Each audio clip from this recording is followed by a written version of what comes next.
Grace to you and peace in the name of our Lord Jesus Christ, and welcome to the 109th series of Sprunt Lectures, normally held here on the Richmond campus of Union Presbyterian Seminary. My name is Clay McCauley, and I have the pleasure of now serving in my 5th year as the Director for Alumni Development. I say normally because for the first time since the lectures began in 1912, Sprunt's is not being held on our campus at the schoolhouse here on Brook Road in Gitter Park. In mid-March, with the ever-increasing spread of the COVID-19 novel coronavirus pandemic, it became clear to us that we could not offer the lectures on this campus or any place in our traditional annual gathering and setting. Yet, with some creative thinking by our communications and advancement colleagues, the seminary faculty, and the gracious cooperation of our 3 lecturers, our preacher and worship planning team, it was determined that we could offer these lectures in a virtual format online. There are a host of people serving on the staff of the seminary and our planning team who have worked and eagerly anticipated your joining us this day on this Zoom webinar.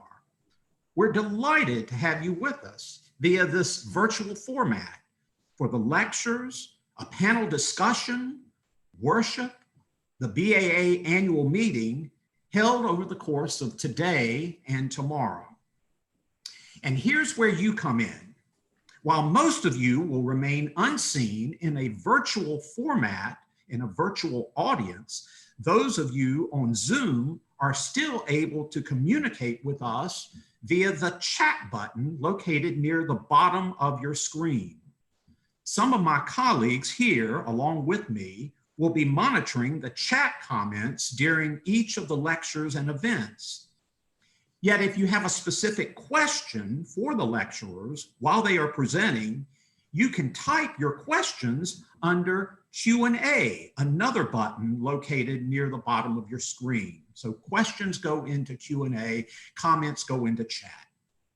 Given that we have over 300 people registered to join these lectures online, and virtual technology being what it is, we're bound to encounter a few glitches along the way.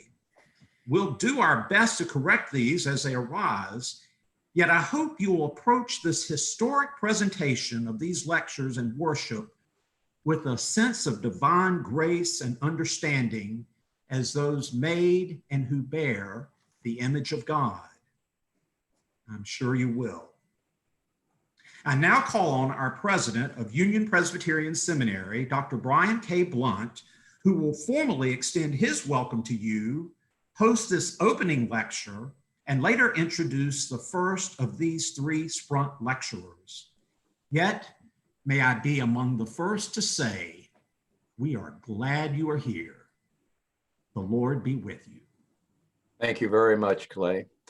Welcome to all of you. For those of you who do not know me, I am Brian Blunt, the president of Union Presbyterian Seminary, about to enjoy now my 14th Sprunt Lecture Series. In an institution that is 208 years old, one hesitates to say that this is the very first time that we have ever done a thing. But I think I'm on comfortable footing when I say that this is the very first ever virtual Sprunt Lecture Series. We are extending the bounds of our technological capability as we do our classes online, worship online, conduct meetings online, and now do alumni lecture series online. In this, we are not unlike the Apostle Paul. Back in the 1st century, in order to stay in touch with his churches and introduce himself to new churches, he mastered the most cutting-edge piece of technology available to him, the letter. Generally carried by personal courier, using boats and carts and merchant convoys and just plain old sandaled feet.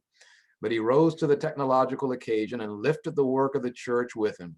And we still marvel today at not only his words, but his tenacious desire to use every tool at his disposal to get his word across.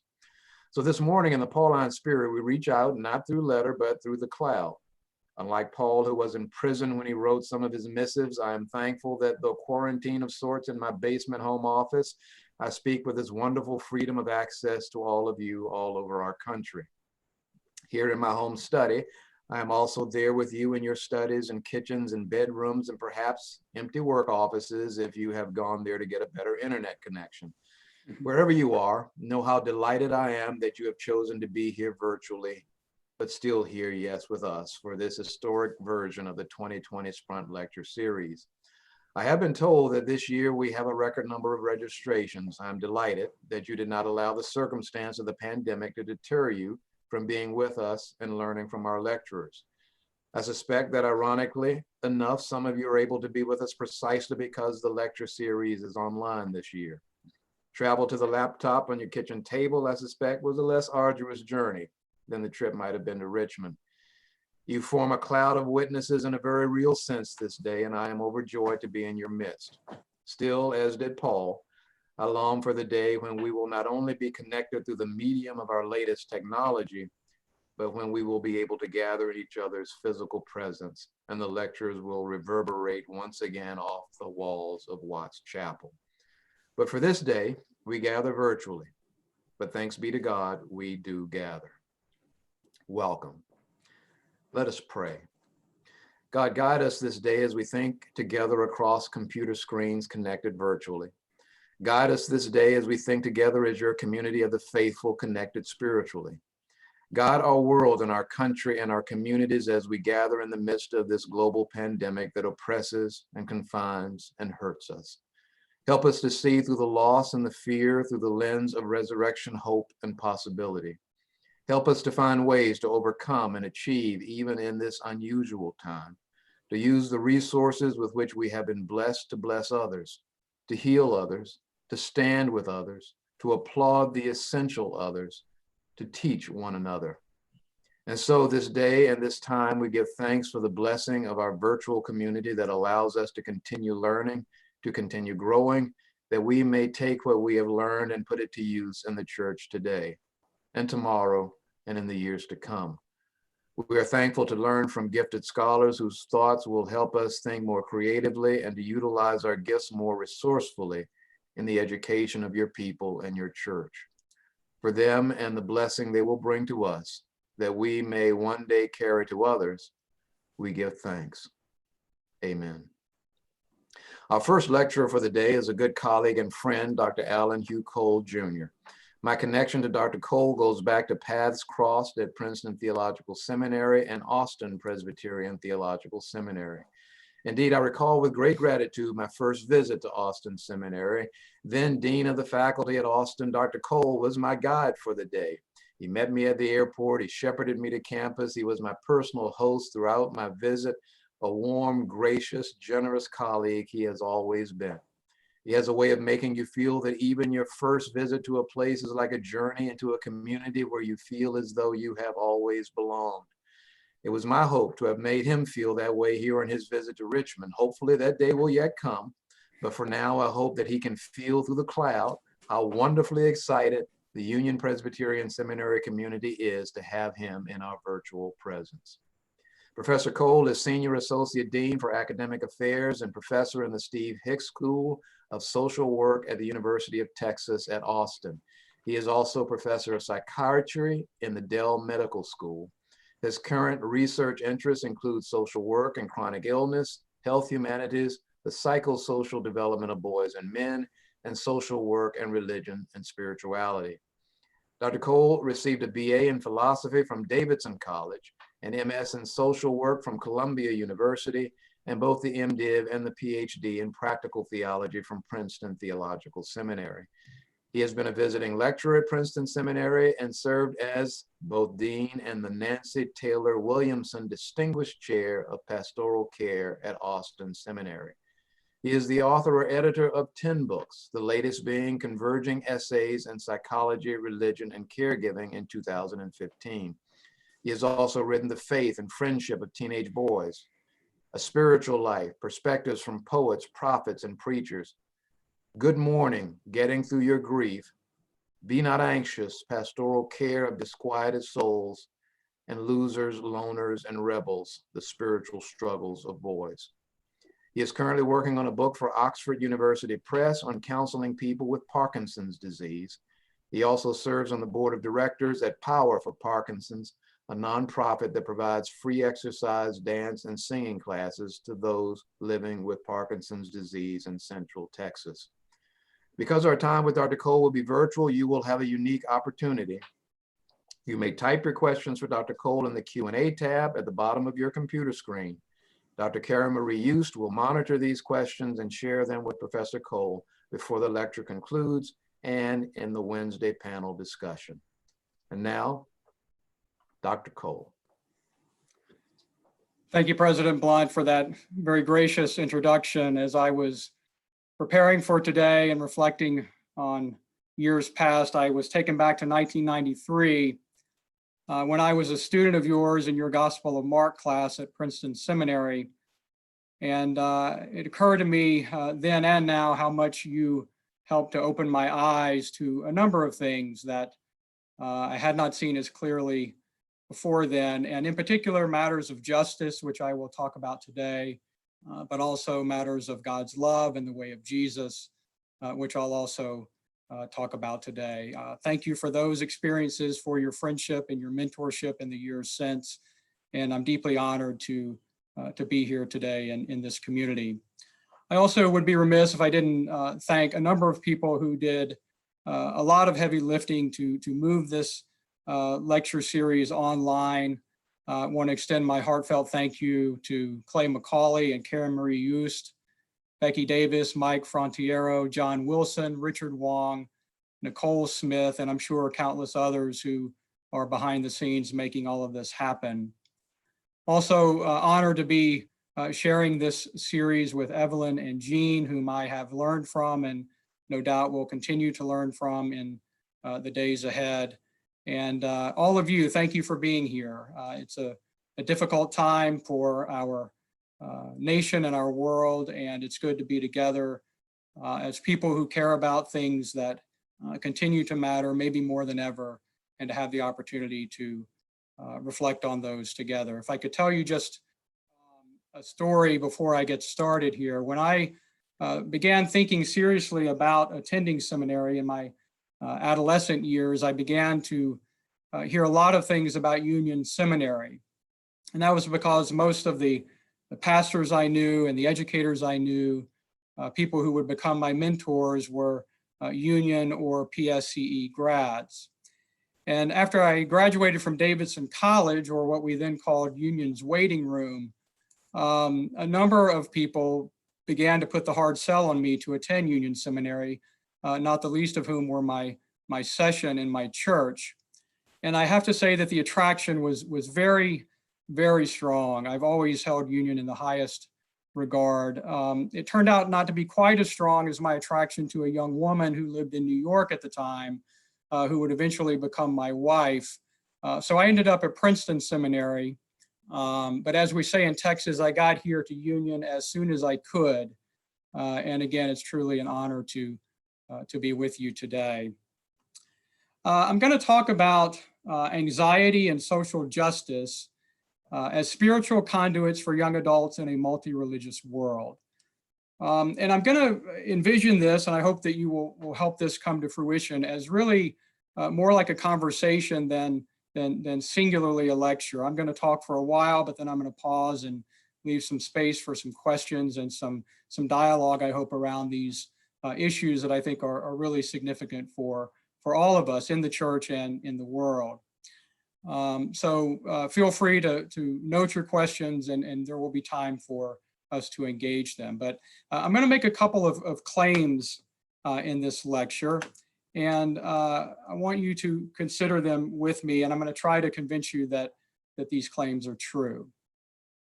The first claim is that young adults in the United States have two common experiences and sets of values, regardless of whether they identify as spiritual and or religious. That whether they would identify themselves in that way, they still have these two common sets of experiences. The first is anxiety. Lots of data show that there are lots of young adults and others, as I will indicate, who are anxious, living anxiously in our world. And the second set of experiences and correlating values are those that attach to what I'm calling social justice. And I'll unpack what I mean by both of these terms here in a moment. So that's the first claim. The second claim is that experiences of anxiety and the values of social justice may in fact be spiritual conduits or channels or pathways to broader spiritual concerns. And I'm including here formation within a community like the church, like community seeking the way of Jesus. So the claim is that young adults are anxious, they are gravitating toward values of social justice, whether they would identify as spiritual or religious or not. Nonetheless, those experiences and values may serve as conduits to broader spiritual concerns and indeed into the formation in community. So let me talk a little bit about my context and some reasons why I think these questions and these claims are important. In social work, we often talk about starting where the client is, and that's important because where we start or where we locate ourselves goes a long way in understanding how we see the world. And so let me tell you a little bit more about my context. As President Blunt mentioned, I served on the faculty of Austin Seminary for 11 years, the last 4 of which I served as dean.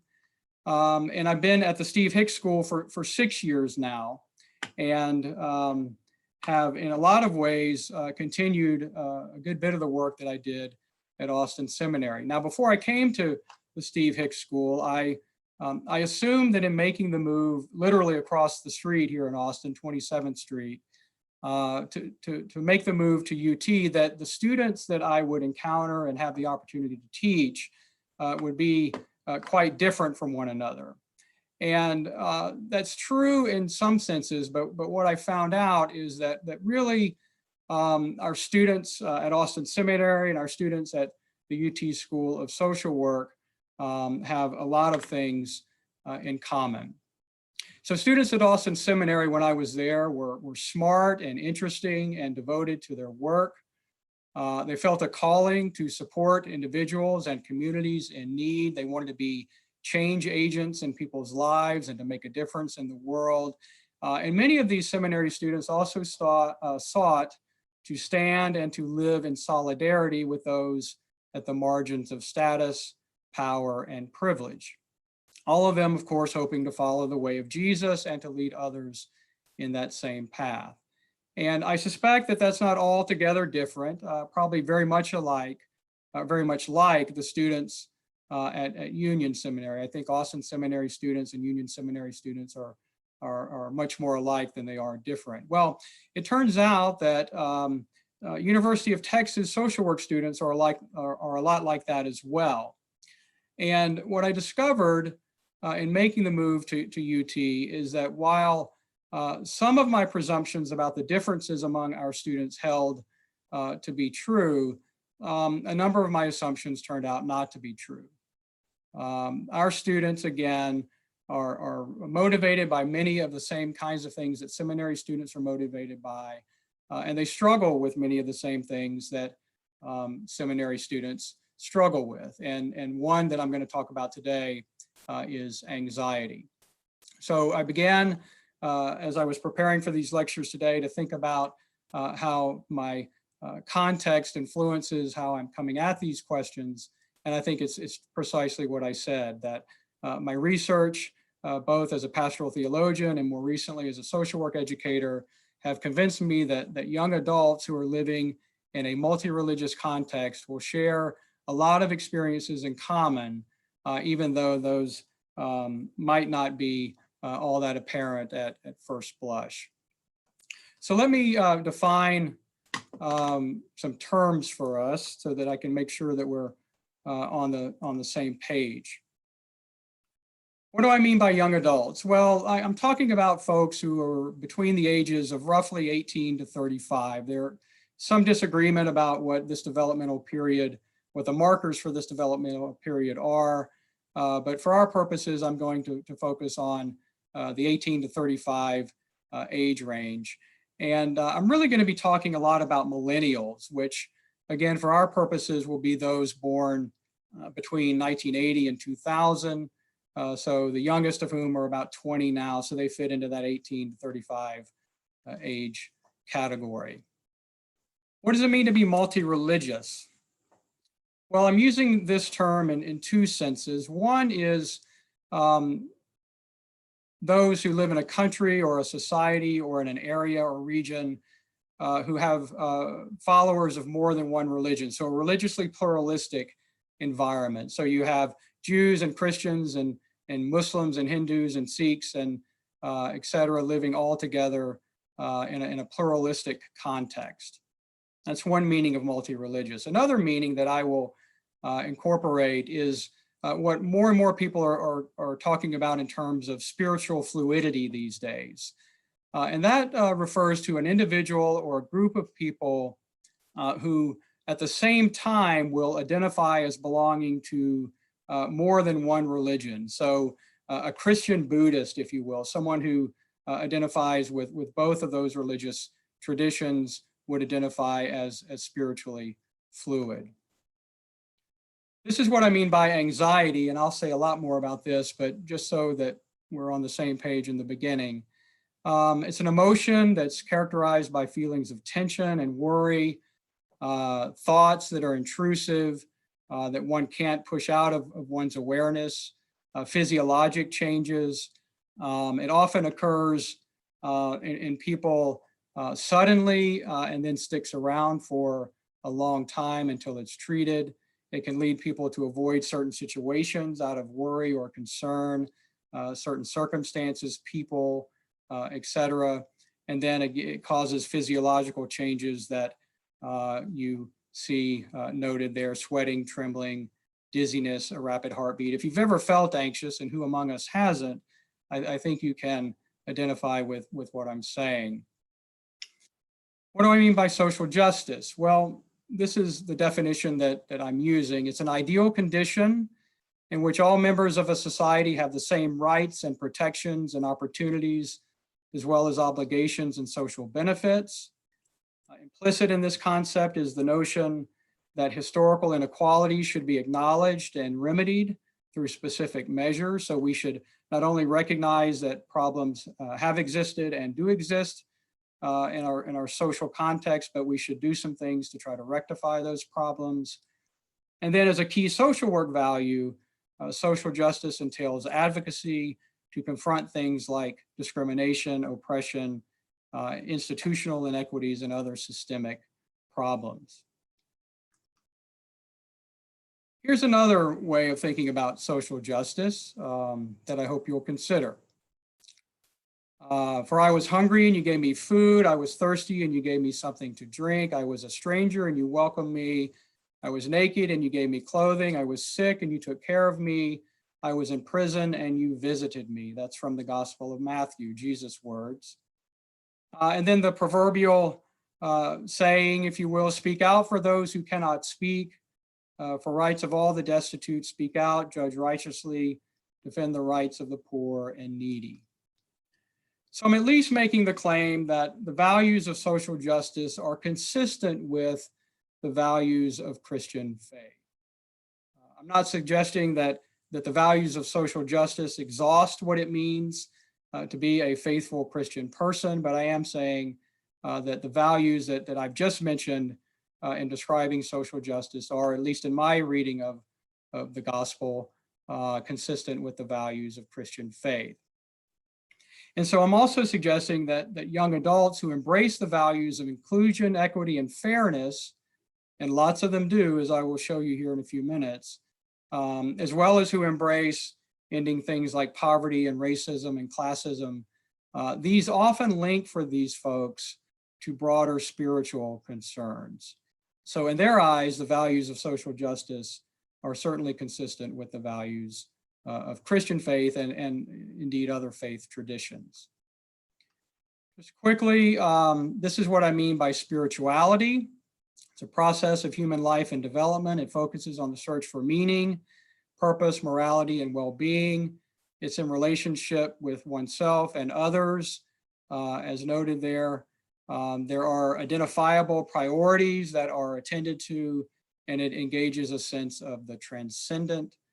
And that stands in distinction to religion, which of course is a more formalized spirituality, if you will, tends to be institutionalized with patterns of values, belief systems, symbols, and behaviors that involves the things that you see on the slide there. Spirituality, a community of adherents, transmission over time of doctrines and rituals and customs, and then lots of community support functions. So I'm going to be speaking mostly in terms of spirituality, broader categories, but I think what I have to say also applies to the narrower concept, if you will, of religion.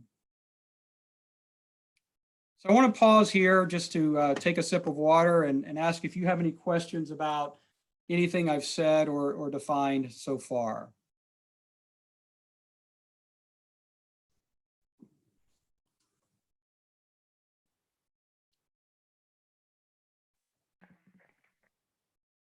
Question. Oh. Okay. The person is asking, thinking of anxiety, how does collective trauma factor into the shared experience of young adults? For example, 9/11, COVID-19, school shootings, and how does this influence the social justice understanding of young adults? Well, that's a great question. I'm going to try to cover some of that here in a few minutes, but let me just underscore that I think that is one of the questions right now. I was in a meeting yesterday with some colleagues in the health sciences, and we were talking about this very issue, not only for students who are young adults, most of them, but also faculty and staff who are living a traumatic experience as we speak, even as we're trying to figure out how we get back to university life and teaching courses and those kinds of things. And so I think the residues of trauma stay with us. They certainly relate to experiences of anxiety. They're manifest in experiences of anxiety. And so I think that's a question that we're not going to know the answer to with respect to the COVID situation for probably quite some time, but they certainly are related.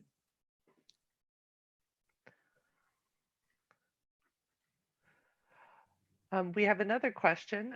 Do you think the current young adults have a greater awareness of social justice issues compared to previous generations? And if so, why? I do, and I'm going to try to show you some reasons for that here when I look at one study in particular. I think the awareness gets played out in some different ways that I'll also discuss. I think the perception has been for a lot of years that particularly millennials are really not that attuned to the social climate and social ills, and certainly to things like activism and things like that. But the data point to something very different. And I think, anecdotally, as one who spends a lot of time in a university context with lots of younger folks, I think they're deeply committed to values of social justice, but the way those commitments play out are different than, for example, folks in my generation or in my parents' generation. And I'm going to talk about some specific ways that looks different. Just one more, and you're probably also going to get to this, so I'll just tee it up, and then if you think you're going to want to cover it as you move on, you can say that. What can be offered to millennials who are living with anxiety but have rejected any concept of spirituality? Stay tuned. All right, well, maybe we should move on then and let you continue to present. If I don't answer that, please hold me accountable and ask me again at the end. Okay, so let me say a little bit more about what's going on with respect to anxiety in the United States. We know that anxiety affects about 40 million adults. That's between 18 to 20% of the population in a given year. And I'm talking about folks who are 18 years or older. So a significant number of people, even on the conservative side of the metrics, 18 to 20%, 1 in 5, that's a lot of people. And honestly, we know it's more than that because anxiety, like most mental health conditions, are underreported. So there are lots of people living with anxiety who have not sought out treatment or have not maybe told anybody about it, and certainly don't show up in these data. So many studies predict it's really more accurately about 25% or a quarter of the population. We know that anxious persons are 3 to 5 times more likely to visit a doctor than those who are not anxious, and 6 times more likely to be hospitalized over the course of a lifetime for psychiatric disorders. We know that anxiety develops from a complex set of risk factors. There are genetic reasons for anxiety. Brain chemistry certainly is a big part of it. One's sort of personality or constitution or makeup. Life events, things like trauma, as the questioner noted a few minutes ago. Traumatic events certainly inform anxiety. And then the environment in which one grew up, the environment in which one is currently living, all of that, all of those factors converge to present in a person with anxiety. Nearly half of people who are anxious are also depressed. It used to be that depression was the most common mental health disorder in the country. Now, most experts say that anxiety is at least as common, if not perhaps a little more common, I'm sorry. And if you look at adolescents, if you back up a little bit developmentally to sort of the age of 13 to 18, again, about a quarter will be identified as having an anxiety disorder. And that means that their struggle with anxiety is significant enough to meet the DSM-5 criteria for an anxiety disorder, whether or not they're being treated for it, or not. And look at that statistic. The typical average onset is about 11 years old. So much younger kids will experience anxiety, and then older adolescents as well. So it's a significant problem, again, even if you take the conservative approach. It's not a new problem, it turns out. There's a number of references to anxiety in the Bible. Paul writes about it. You see there in his second letter to the Corinthians. He mentions his own anxiety and some reasons for it. In the letter to the Philippians, he notes anxiety again, that he doesn't have anxiety about anything, but in everything, in prayer and supplication with thanksgiving, we should let our requests be known to God. He's telling his readers not to be anxious about anything. He was anxious, but he's encouraging his readers not to be anxious. And then the author of 1 Peter implores his audience, cast all your anxiety on God because God cares for you. Jesus exhorts his followers not to be anxious about their lives. He urges, let tomorrow come tomorrow, if you will, for tomorrow will be anxious for itself. And then in the Gospels of Matthew and Luke, he talks about the issue of fear, saying, fear not, little flock, for it is your Father's good pleasure to give you the kingdom. So the point in listing these biblical citations, if you will, is to show that this is a condition that's been with us for a long time. It has spiritual overtones, contours, colors, if you will, so much that Paul and Jesus spoke about it themselves. Now, it's important to distinguish anxiety from some related experiences. It's common to conflate anxiety with experiences like fear and worry. And while anxious people often are afraid and have lots of worries, anxiety is qualitatively different than fear or worry. By anxiety, I'm thinking of something like angst or dread or inner strife and disharmony, to use the terms that Kierkegaard used. With fear, we can identify an object or a person or a locus of our fear. We can identify typically what we're afraid of, and we can avoid that fear to a great extent oftentimes. Anxiety is different. It has less to do with specific things that we may encounter or even with what could happen to us, which is more along the lines of what we fear. And it really has more to do with who we are, to whom we belong, who we understand ourselves to be, our values, our purpose, things like that. And so for those reasons, again, I think anxiety is not only a sort of mental health experience, or a physiological or a psychological or an emotional experience, but it's also, for many of us, a spiritual experience as well. And let me give you 4 ways of thinking about anxiety as a spiritual experience. I'm going to talk about 4 concerns that people with anxiety can have, or can identify if they're helped to do that with a pastoral conversation or a clinical conversation. The first set of concerns are what I call theocentric concerns. And so anxious people will often have concerns that pertain to who God is, that is God's nature and God's character, and how he or she, that is the person, views God acting or behaving in the world. So questions about sort of God's character, if you will, who God is, are what I'm calling theocentric concerns. And those are often tied up with experiences of anxiety, particularly for people who are more persuaded spiritually or religiously.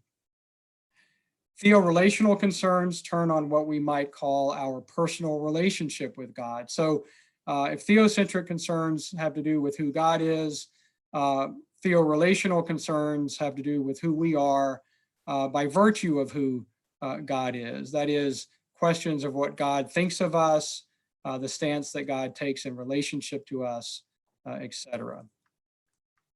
Vocational concerns, the third type, involve attention to who God has created one to be, who God has called one to be, what one's purpose is in life, etc.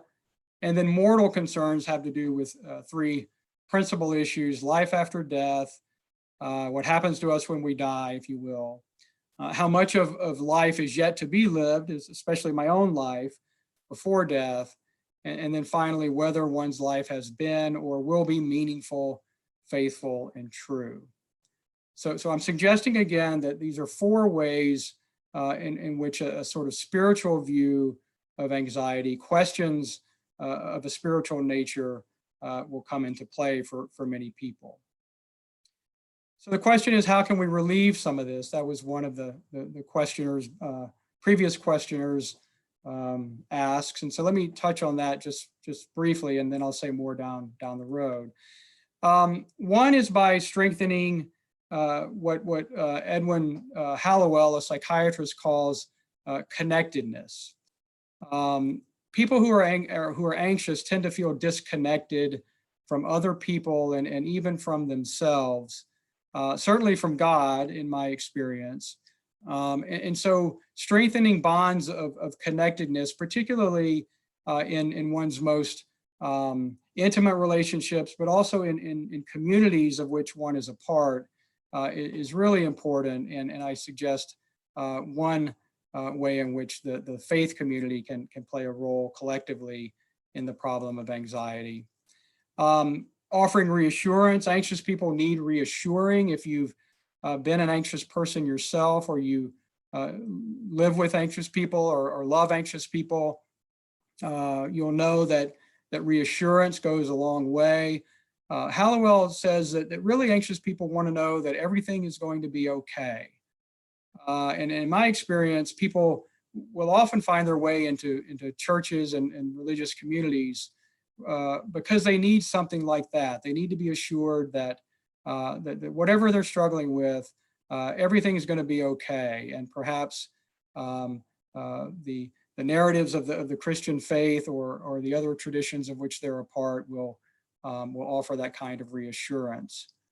And then the third point is sort of another way of saying that anxious people can be offered less anxious community narratives to consider for themselves and maybe to internalize and to embrace. I'll say more about this in a bit. So just let me tell you where we've been so that I make sure you're tracking. I'm saying that lots of young adults are anxious. Anxiety has spiritual roots for many people that maybe not all of that 25% of the young adult population in the United States, but for many of them, anxiety has spiritual roots that relate to the four principal concerns I mentioned. And again, I'm saying for all of those reasons, anxiety can be a spiritual conduit or channel into broader spiritual concerns and indeed into opportunities for formation within the community of faith. We ask again for any questions you may have. Take a sip of my water. Allan, we do have a few questions. One is, do you find that more young adults are becoming more spiritually fluid to avoid anxiety around religion? That's a great question. I've never heard it asked quite the way. I don't know. I think, and I'll talk about this when I get to the millennial piece here shortly, but we've known for a lot of years that millennials in particular have, a lot of suspicion around institutionalized forms of religion and spirituality in ways that my generation and others before me perhaps didn't, or if we did, we didn't express them in such overt ways as compared to millennials.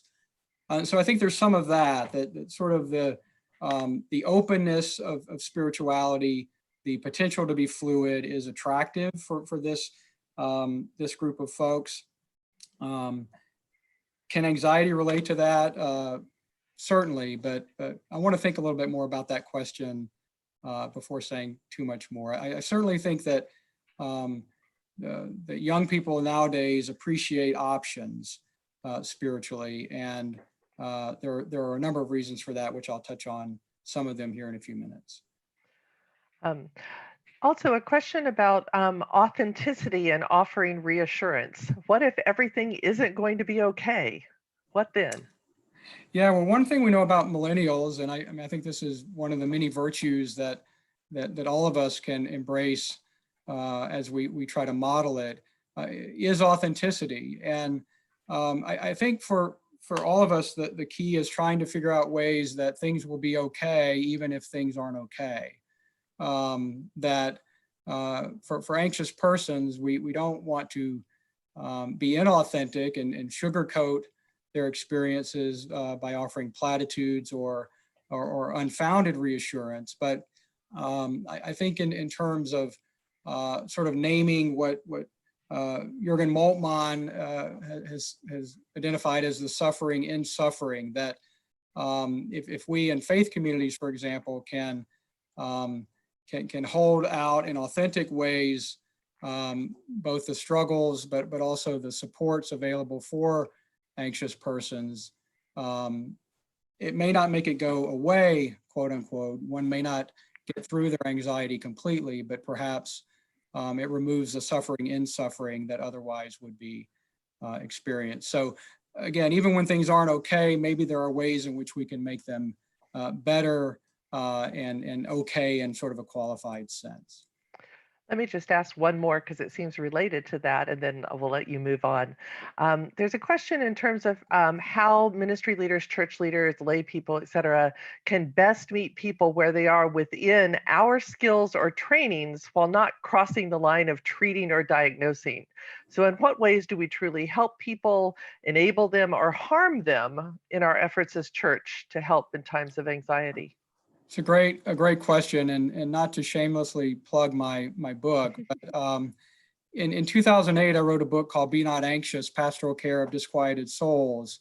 And really the focus of that book is what faith communities and pastoral leaders, pastors, educators, elders in the Presbyterian tradition, deacons, leaders in faith communities can offer anxious people by virtue of their place within that community and their own expertise, if you will, within that community that differs from what clinical social workers or psychiatrists or psychologists might lead with. And so my quick answer is take a look at what I try to argue for in that in that book. But to summarize that, I would say, when I was a professor at Austin Seminary and taught an introductory pastoral care and counseling course, I used to always tell students there are times in which we as pastoral leaders will want and need to defer to the mental health experts on a number of issues. But that doesn't mean we should always defer, and that doesn't mean that we don't have a particular perspective from which to offer support and care and hope and encouragement and the things that are consistent in my understanding of the gospel. And so another way of saying that, in my view, is that knowing one's limits as a pastoral leader is certainly important, but also knowing what one has in the way of resources and training and support within the community is equally important. And so, don't discount what you may offer as a pastoral leader that frankly no other healthcare provider or mental health care provider may be able to provide. Thank you. We'll let you continue with your presentation. Look forward to hearing what you have to say next. Okay, I'm going to pick up a little speed here because I don't want to get the hook after the end of the hour. So social justice, again, I mentioned this is what I have in mind. Take a quick look at that to remind yourselves. Again, young adults is who I'm talking about. So let me talk a little bit more about millennials. In 2007, Tom Friedman wrote a column in the New York Times in which he referred to millennials as, quote, members of Generation Q. And by that, he meant that millennials are, by and large, a quiet, inactive generation with respect to social issues and, by extension, with respect to social justice. And now, if you overlay that with other, what I would say are mischaracterizations of millennials, namely that they're lazy or that they're sort of checked out, you can imagine that Friedman got some pushback on that. A lot of people agreed with him, but a lot of people didn't. Well, in 2018, a pretty large study was sort of published. There were increments of publication along the way, but in 2018, the Case Foundation published a study of millennials that began about 10 years before. And the data come from over 150,000 millennials in questionnaires and conversations, et cetera. And so I want to talk a little bit about that study and how it offers a very different kind of picture than what Friedman was claiming exists, and what I think is still part of the sort of popular narrative about millennials. So the Case Foundation study looks at millennials in the workplace, but also beyond the workplace. And the study sort of comes down by saying this, that millennials are what they call everyday change makers, who use things like their tech savvy, their entrepreneurial spirit, their independent mindedness to change not only what needs to be changed in the world, but also to change the way that change is made. And this may start to get at the question that was asked just a few moments ago about, how does social justice look for millennial folks? So here are some of the common values that the Case Foundation study demonstrated among millennials. And as I go through this list, think about what your own perceptions of millennials are and whether or not these line up with those perceptions or maybe differ in certain ways. First of all, we know that millennials see their resources or their assets for doing good as essentially being equal, so that their time is as valuable as their money or their network of connections or their ideas. It's not that money is sort of the only or the highest good, but things like time and networks and ideas are equally as good. They're everyday change makers, and they do in fact believe in the power of activism, contra Friedman. They care about issues rather than institutions. We've known this for a lot of years, but the Case Foundation study confirmed that. That they're more likely to work outside of institutions, again, than previous generations tended to do. They like to engage in activism with a collective voice instead of a singular or independent voice. They support others and the greater good directly more than they support ineffective, or what they see as ineffective, partisan politicking. So they don't want to get involved in a lot of the political debates per se around partisanship, but they do vote. And again, there's a perception that millennials don't vote, but the data say otherwise, and I'll show you that. We know that millennials engage with causes that they care about through a range of sectors and industries.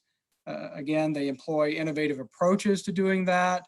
A lot of it happens online and through social networking online. And they engage in sort of big actions and small actions. They don't feel like one has to take on an enormous sort of social justice task, if you will, but maybe small or incremental changes are the way to go. And so, maybe instead of sort of working at the macro level around a public policy issue that relates to food insecurity, they're working with their friends and neighbors on a small community farm that's trying to get healthy food to underserved populations. We know that millennials are deeply influenced by their peer groups. Many young people are and always have been. Millennials seem to be even more influenced by their peer groups. Trust, we know, is of the utmost importance in millennial decisions. They need to trust the people they're working with. They need to trust the causes that they're working for. When they work with institutions or other arms, if you will, of social change, they need to trust in the values and the virtues and the leadership of those entities. Again, issues and people trump institutions. In the workplace, a company's cause or mission figures in heavily to the decisions they make about what they will do in that setting, whether they will continue to work for that company. And we know that millennials are motivated to give and to volunteer based on their coworkers in the work setting or their peers outside of the work setting and their participation levels. So another way of thinking about it is that millennials are sort of a collectivist group in a lot of ways. They tend to sort of unify around causes and needs and opportunities, perhaps in ways that previous generations did not. We know that millennials get more activistic, if you will, as they age, so they don't sort of run out of gas. They tend to get more momentum with age, and they believe more strongly in their own power than in the power of nonprofits, agencies, institutions to create change. We know that most recently, millennials don't agree with the direction of the country, that the direction that the country is headed in, and they're ready to act to create the change that they want to see. An anonymous respondent to a 2018 survey said, again, that the everyday do-gooder is the millennials' legacy. So again, whereas folks in my generation might really be focusing kind of on the macro level with public policy or more kind of systemic changes from the macro level and efforts in that vein, many millennials are going to be more grassroots, more on the ground, more focused on the quote unquote everyday do-gooder opportunities, perhaps than other generations. Another quote from that survey: millennials will be remembered for integrating cause engagement into their daily lives. It's not something they do sometimes or think about sometimes. It's a part of who they are and of what they expect from one another. And so in my mind, that's another way of saying that, millennials are faithful to what they believe in, that they internalize their values, if you will. And by virtue of that, they aren't episodic with respect to what they believe in or what they engage with, but it becomes sort of fully integrated into their lives, part of their value set, and it stays that way. The data indicate over the course of their lifetime. They're faithful to their values. Again, another parallel, if you will, to what we hope for and look for in faith communities as well.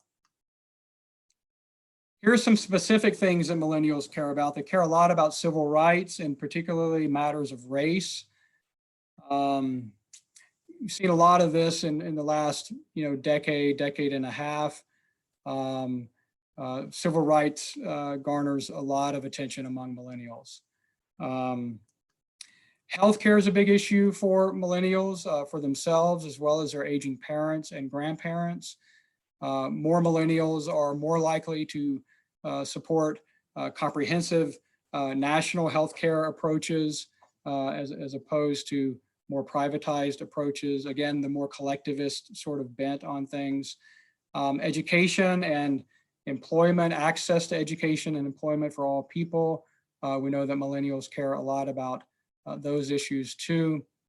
And here are a couple of examples from 2013 and 2017.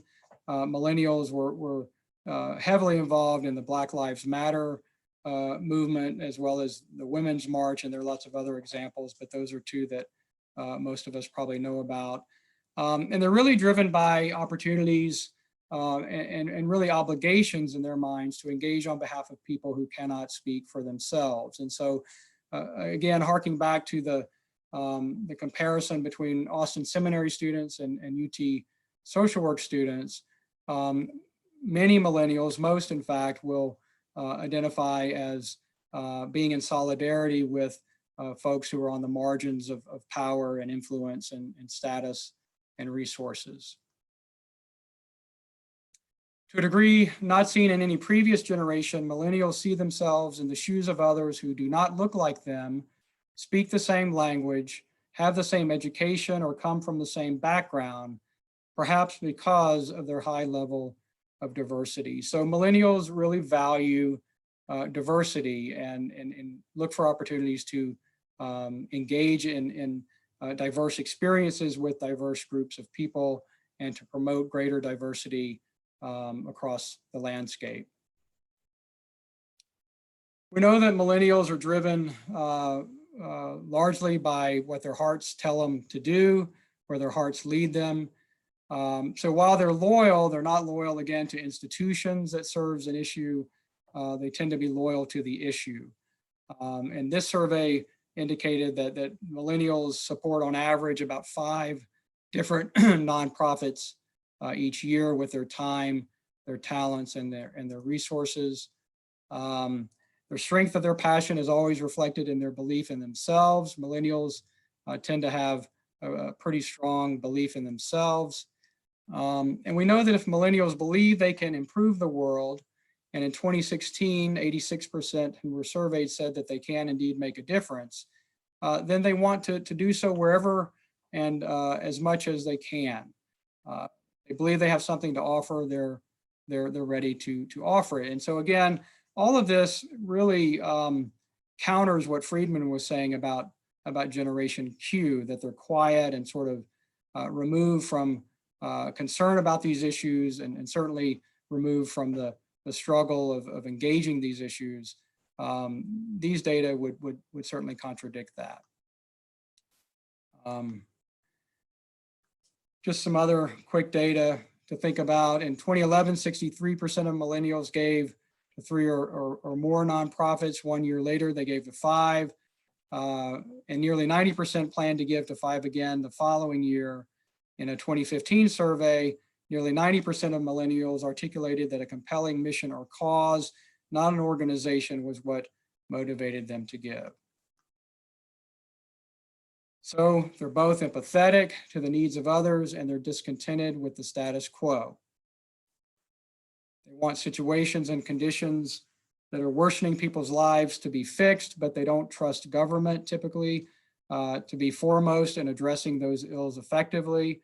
Around matters of poverty, race and culture, and student loans, you see the percentages of millennials that think that government is the primary answer. So here are some things that millennials tend to do to support causes or issues of interest, things that they believe in. They vote at a pretty high percent. If you take the average sort of voting rate to be about 60% in a presidential election year, 40 to 50% in non-presidential election years, 72% is pretty high turnout. They change their purchasing habits at about 70%, at about a 70% rate. They donated at about a 70% rate. They posted or shared content online at about the same rate. Little lower for signing petitions, but they do that. Much lower for contacting a political representative. Folks in my age group might think, if I want something changed, I pick up the phone or I send an email, communicate with my representative or my senator. Millennials think less of that approach and do some other types of things. So what can the church offer?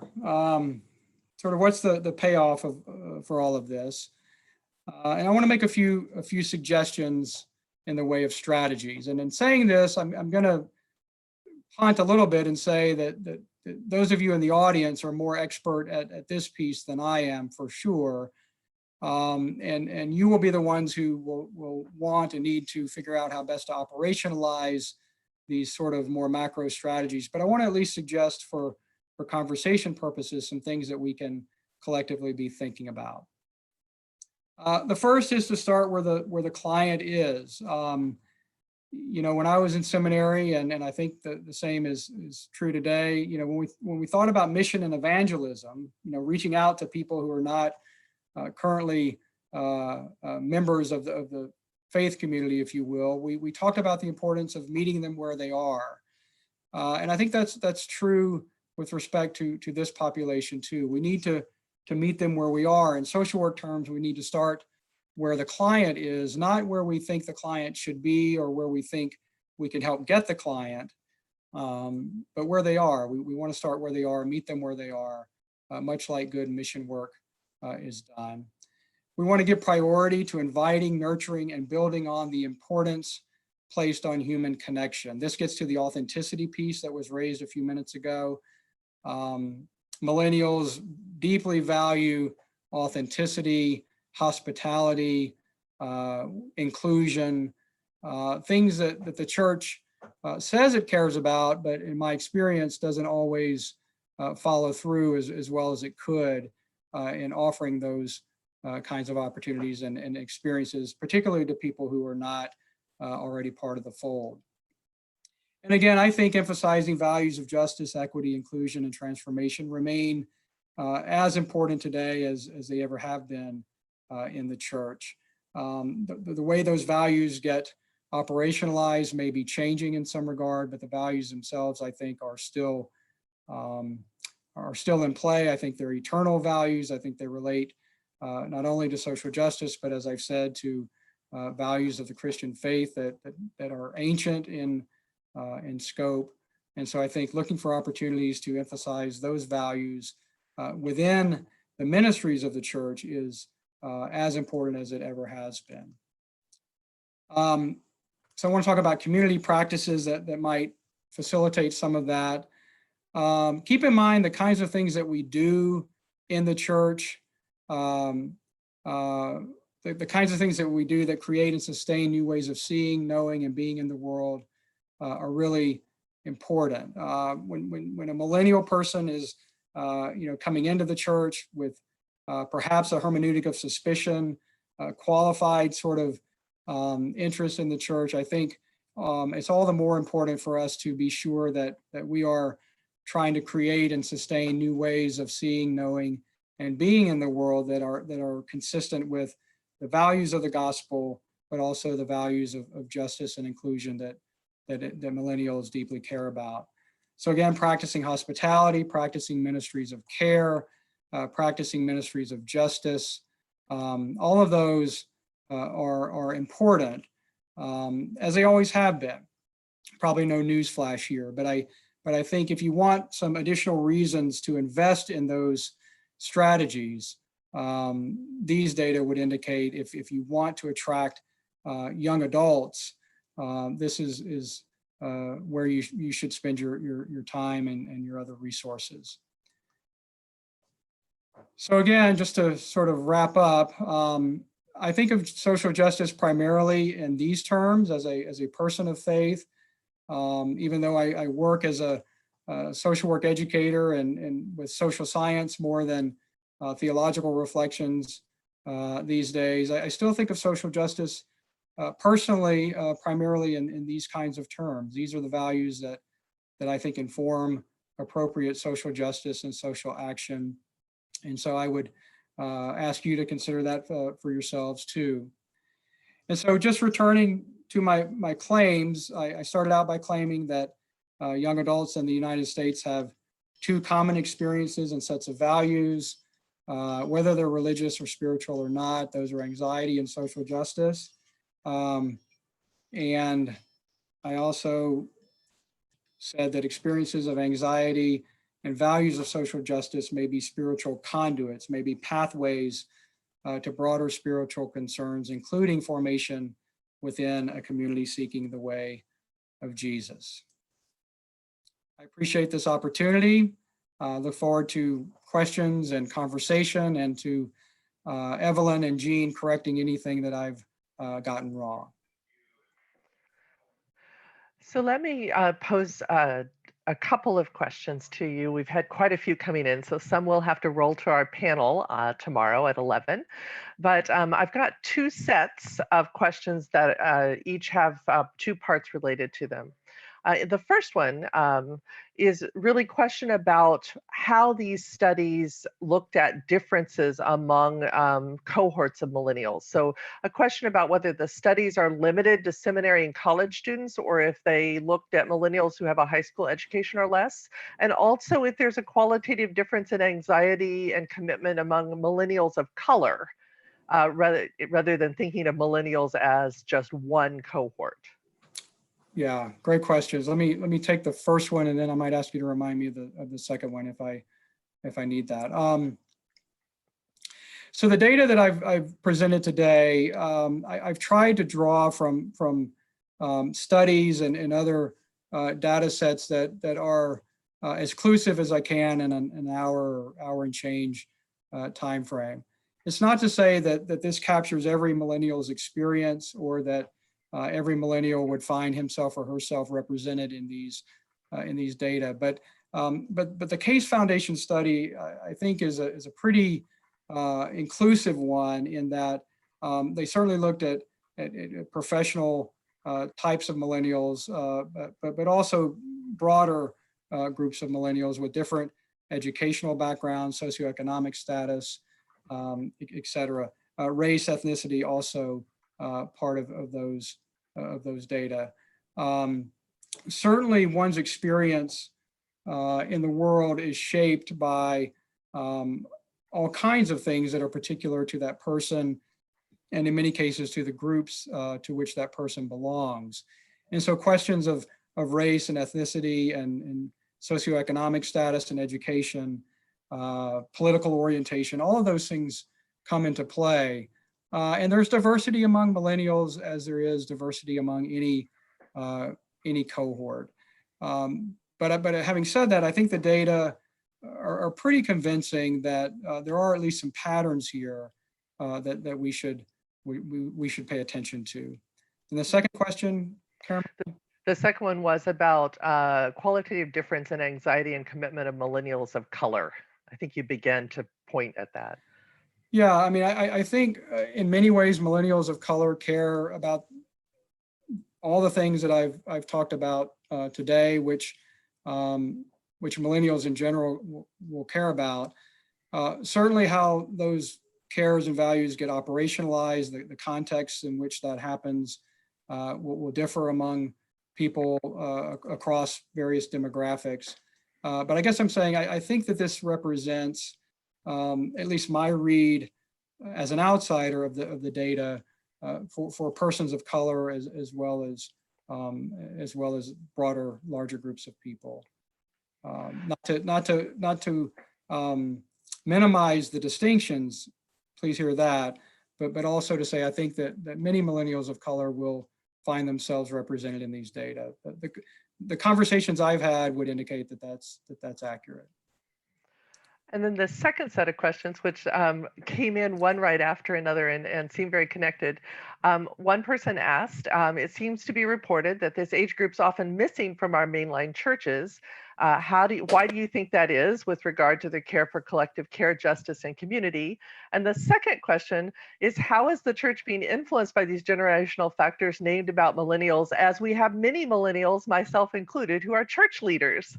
So I thought that was a nice pairing. What would you say about the effects of millennials and why they are or are not related to churches?